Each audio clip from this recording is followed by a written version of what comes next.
The Saints won't be too jolly this Christmas as their playoff chances shrunk considerably after losing to the Rams on Thursday Night Football. Los Angeles looked like a potentially dangerous playoff team.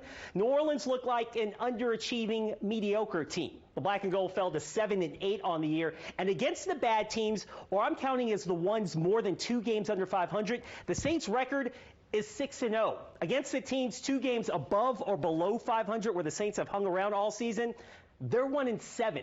The Saints beat the teams they should beat and lose to the teams that should beat them. And I mentioned at the beginning, the Saints' playoff chances dropping. According to PlayoffStatus.com, the Black and Gold have an 82% chance of missing the playoffs. The only realistic path to the postseason is winning the NFC South, which the website gives the Saints a 16% chance of doing. The final 2 weeks, they must beat the Bucs and the Falcons and get help. Otherwise, it's going to be a third straight year sitting at home for the postseason. Losing control of their own destiny Thursday night definitely didn't help. We certainly would have liked to have, started the game better, played better, finished better, but we didn't. So, I'm not into the percentages, though. I'm really not. I'm just focused on, look, we let an opportunity go by. And so now we got to get ready for the things that we control, which is getting ready to go play Tampa.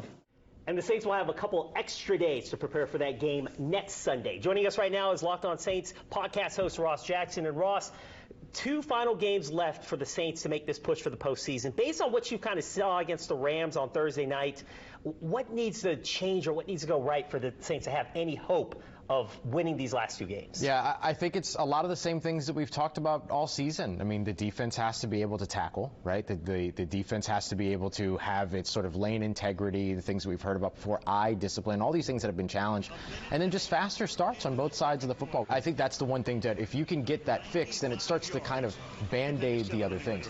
For instance, against the New York Giants, Saquon Barkley ran for only 14 rushing yards. Well, that's easy to keep a star running back to 14 rushing yards when you have a double score lead over on the opposite side of the football. So the offense became a big part of its best defense for the team by creating that distance where New York had to drop back and throw, which then created the opportunities for the defensive line to rack up 7 sacks, to put together turnovers, which they actually didn't force any turnovers in that game, but put them in position to get those opportunities.